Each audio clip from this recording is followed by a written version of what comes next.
All right, all guests, of course, on It's Still Real to Me and everything Zaslow Show 2.0 brought to us by the official beer of the program, Johnny Cuba. European roots with that Caribbean soul. Pick up a refreshing German lager in a can. Go to johnnycuba.us. Use the Johnny locator. Find the nearest location to you. And joining us now, look, this is a very big pro wrestling weekend. We got Bad Blood, which is this Saturday night, October 5th. And our pal is Jonathan Hood, ESPN 1000 in Chicago. You got Good Karma Wrestling on Thursday nights. You got Busted Open on the weekends. Good to catch up with you here, Jay Hood. How are you? I'm good, Zaz. Thanks so much for having me. There's so much going on in wrestling. I knew 2024 is going to be wild for wrestling, but boy, there's so much to talk about. So we'll go over Bad Blood a little bit, but Mhm. I just got done watching the Mr. McMahon documentary a couple of nights ago, Yeah. and I loved it. I really enjoyed it. I think it's also a good thing. I mean, maybe there's a lot of people who tuned into it and they wanted more of the sex scandal and all of that stuff. Most of like 99% of the show was filmed way before these allegations. So I like that we didn't have to get too dark while watching it. What was your favorite story that you learned from the Mr. McMahon documentary? Here's something, a little bit of a deep dive, but it's something I didn't know. I didn't know the disconnect between Vince McMahon and Gorilla Monsoon. And here's why. The whole story of Vince Sr. and Vince Jr., where Vince Jr. was trying to be the head of the company, and Vince Sr. was going to allow that because it's the old school territory system, a handshake deal. The territory system is I got my New York spot, I've got my, Eddie Graham has his Florida spot, Carlos Colon has his spot in Puerto Rico, the Von Erichs in Texas, the Blanchards in Texas, Bill Watson, with the UWF in the Mid South. So everybody had their own territory. And Vince Sr. didn't want to, get rid of that deal, that particular handshake deal. I won't go into your territory. And Vince Jr., Vince McMahon, as we well know, Zaz, was just so over the top. And he said, you know what? I don't care about those guys. I want to make sure that my organization goes global, if I was able to take it over. But the one thing I didn't know is that Gorilla Monsoon was right there. And it I didn't as know that if, either. I mean, so Vince McMahon Sr. said, the next person to run this company is going to be Gorilla Monsoon. I mean, that's what was part of the documentary. And Right. but as you saw, like a face to face there of Gorilla and Vince, there was a disconnect. And the reason why Gorilla wasn't fired under Vince Jr. is because the old man says, "No, you're going to take care of Gorilla. You're going to take care of him." So I want you to think about this: wrestling with Gorilla Monsoon as the promoter. What would WWF be then? I mean, he probably never he would never have been that voice of my childhood either, right? Like No, I would assume he would not have been the main play-by-play guy. I don't think so either. I don't think so either. That's why that kind of blew me away. I'm thinking, what would WWF at the time be like? It wouldn't be the Doink the Clowns. It wouldn't be all the entertainment. No Liberace, no Billy Martin like it was WrestleMania 1. Zaz, I don't know what the business would be like. Save Gorilla until his death, 98, 99, somewhere in there. What would the business be like without Vince McMahon at the time? So I thought that was interesting. I didn't know that either. And I did while we were watching it, I was thinking to myself, I wish we got to learn a little bit of how they got past Gorilla not getting the company and still being a long-time employee of Vince McMahon Jr. We never got any of that. Yeah, just something. Just I know it's off the beaten path for some, but I thought that was an interesting part of the. Hey, I like to delve into these documentaries and try to find the gray area, little things like that. I thought that was really interesting. My favorite story Mhm. and obviously, look, we all knew going into it that Vince is a maniac. All Yeah. right. And I'm not talking about, the illegal stuff or anything like that. Just in general, he's clearly a maniac.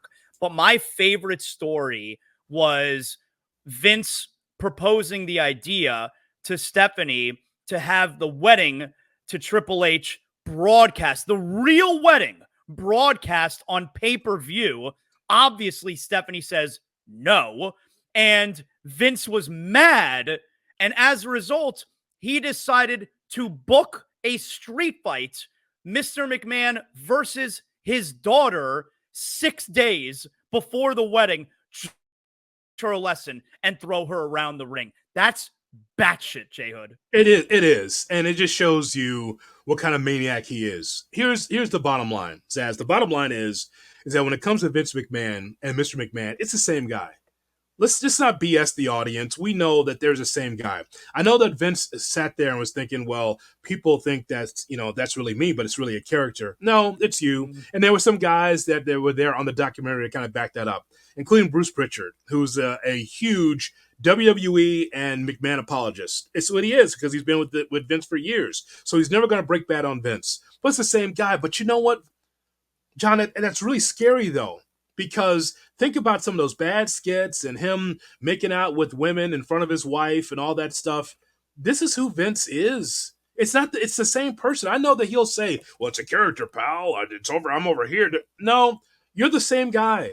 And I think that that's really unfortunate for those that dealt with Vince in which they felt uncomfortable, especially women. I mean, I want you to think about that. I want you to think about how Tony Atlas says, yeah, I was in the locker room and Pat Patterson grabbed my dick. Yeah. And then Tony's like, what am I going to do? I can't tell Vince. There's no HR at the time in the 80s. Yeah. Who am I going to tell? So, but this is under Vince's watch. Turn to sports with Joe Pa and Penn State. All these scandals that we've covered over years as sports talk show hosts, in which the coach usually says, I don't care what's going on. You handle it over there. I'm trying to win a football game over here.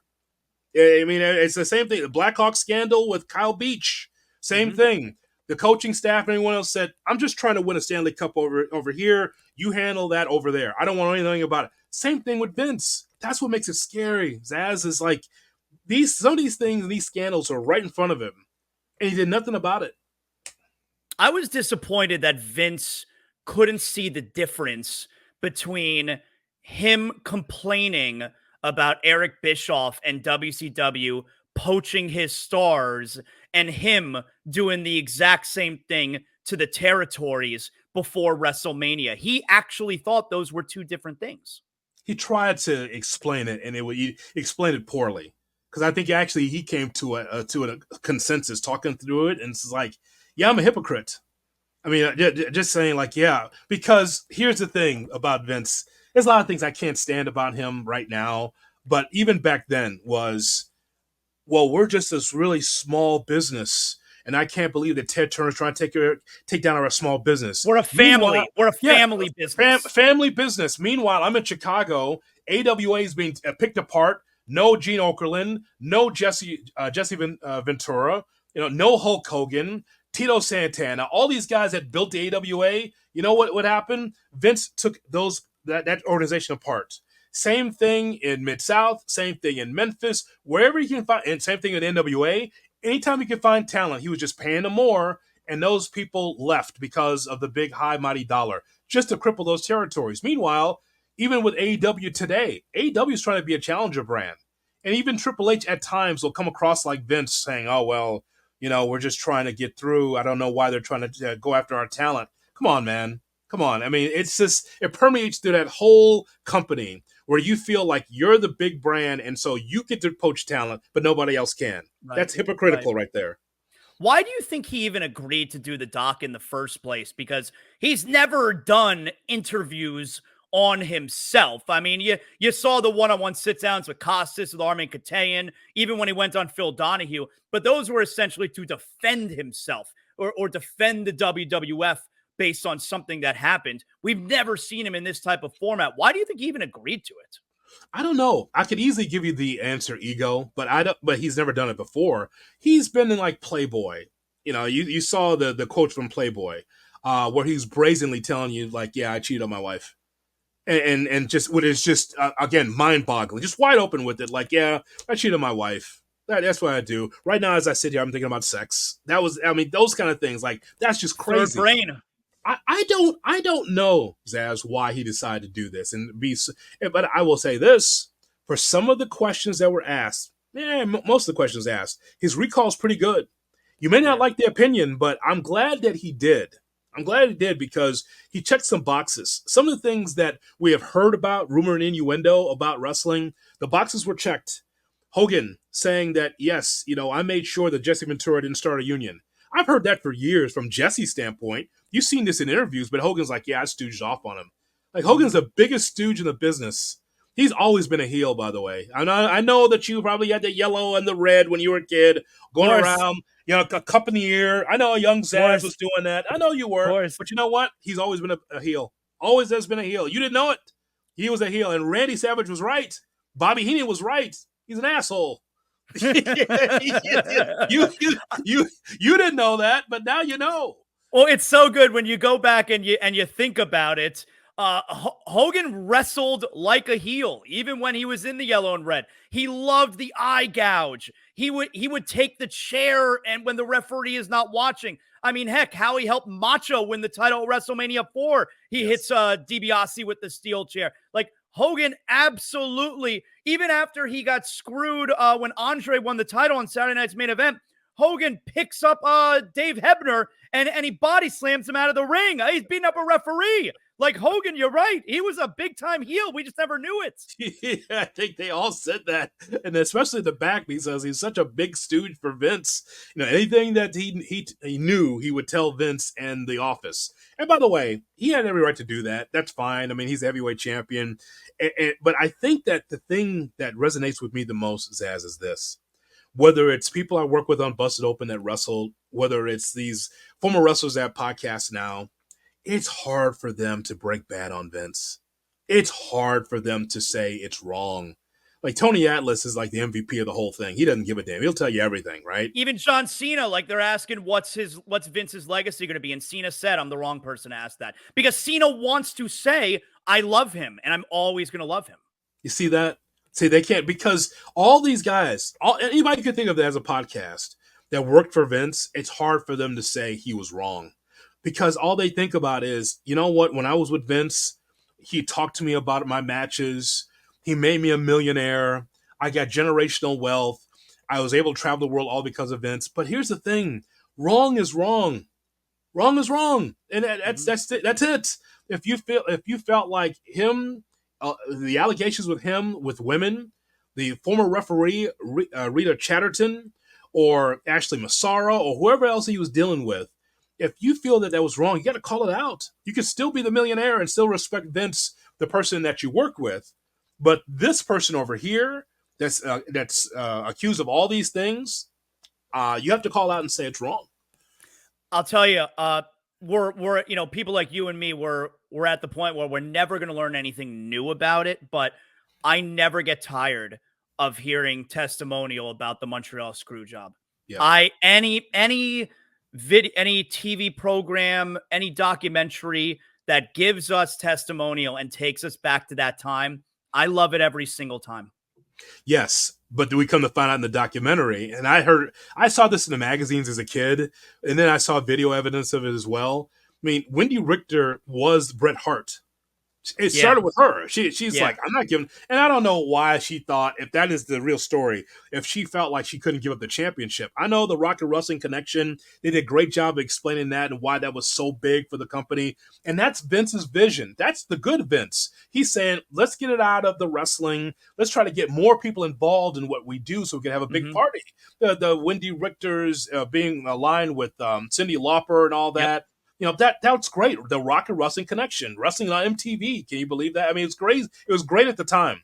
But Zaz, the whole thing with Wendy Richter saying, I can't relinquish a championship, and Vince was like, okay, Moolah, put the mask on.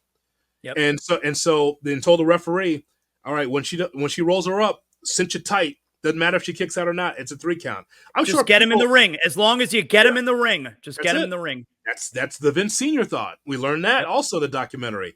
Also, by the way, Wendy said she didn't know it was Moolah in the mask. I don't know. You wrestled her all over the country. You didn't know, a 5'6", little chunky woman that was on the other side with a mask. You didn't know it was Moolah. I think that was weird. But I mean, that's the first screw job. And then this, what you're talking about with Bret and Shawn, it's funny. You talk to people, they say it's a work.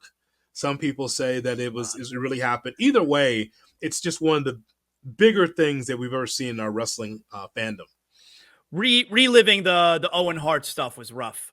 That I don't love. Going back to, like, I remember as a kid, I think I was 18. I remember as a kid watching it on pay-per-view, and Isn't it amazing, especially considering where we are in 24? There's no video footage. I didn't realize that the lights were out in the arena, so pretty much no one in the arena even saw him fall. But obviously, that's because it was during a backstage segment or what have you. So I'm watching at home on pay-per-view. They're not showing the ring, like, and nobody, camera phones. Isn't it incredible? There's no video footage. Yeah. So we're thinking about the technology at that time. No cell phones at the time. It had to be some kind of snapshot. But then he's propelling so fast. I mean, you don't see him in the darkness. But here's when I say darkness. And you've been to wrestling matches with your son. I've been to wrestling matches for a long time. Zaz, it's not dark. It's dimly lit. Is that fair? Yeah. Dimly lit to the point where you could see him propelling at some point. It's not lit, but it's dim where you could see the figure coming down. And so that's that. When I was thinking about that, I was thinking, well, someone should have been able to take a snapshot of that, of him just at least flying through. There's never been video evidence of him even flying through the air. Nothing. The So blood, you by enjoyed? the way, but by the way, the blood, by the way, Blue Meanie said on a podcast that blood is not Owen Hart's blood on the mat. You know that was the story of, I didn't know that. Yeah, he said that's not Owen's blood. It's from a previous match that involved the Hardys. That's bullshit that they portrayed it like that in the documentary. Then, yeah, I mean that's just Blue. That's just Blue Meanie saying it. He says right there in the corner of the apron, and you've seen it just like I have, saying that was not Owen's blood. And I don't know. I don't know where would the blood have come from anyway. I mean, he fell down, he hit his neck on the turnbuckle, as I remember. Like, where would blood have even come from? I'm not even sure. That's a very good question. And again, that's what Meanie said on the podcast. And by the way, it shows you how far we've come. 2024, first of all, you don't have the match, you don't have the show continuing. That's one. The other thing is that you're changing that mat. There was a time in the wrestling there, especially in Memphis. I mean, whatever was bleeding, whoever was bleeding 4 weeks ago, it'd still be in the mat. They did not change those mats back then. It's whatever it was. But if it was 2024, clearly, if there's any blood at all, they changed the mat over during like a break or something. You liked it overall? I enjoyed it. I liked it very much. Yeah, absolutely. It was very educational. I think it said a lot about Shane and his relationship with Vince too. Oh, I was sad for him. Yeah, I think it tells a great story, doesn't it? That Vince went through that with his dad, and he wanted to have his dad's company, and of course, Vince Sr. had to die before Vince Jr. could get the company. Shane wanted to do exactly the same thing. He was, I want to be part of this company, and Vince just kept pushing him off because he felt strongly, and you can see in the documentary, stronger about Stephanie than Shane. Well, she is more like him in that regard, as far as the business goes. She's a much better boss. But it's funny because while she's more like him, she's beloved by everyone. Because she's not a maniac. Yeah. It's a maniac looking for sex and whatever. And, coming in with an attaché case of money trying to buy off the cops to get Snuka off. You don't see her doing that, do you? Right. Okay, so.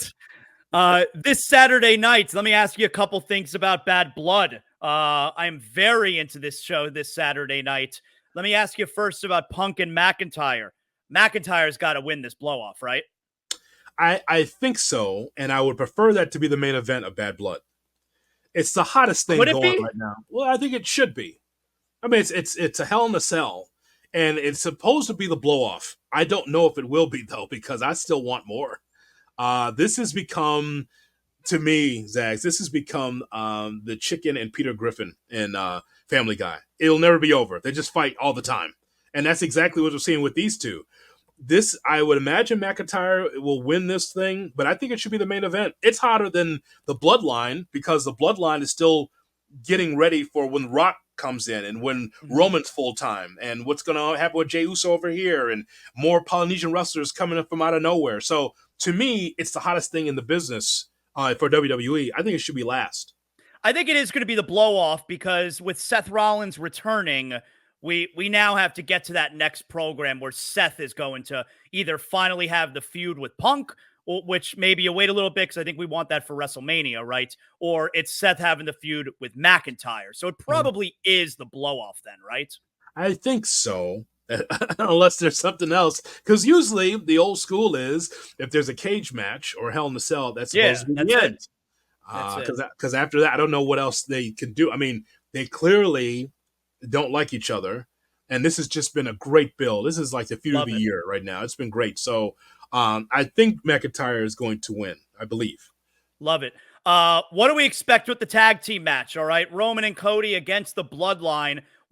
I feel like I don't know that it happens this weekend, but I don't think we're too far away from Roman going back to being a heel. Like, obviously, he had to return as a babyface. Anyone who returns from a long time away is always returning as a babyface.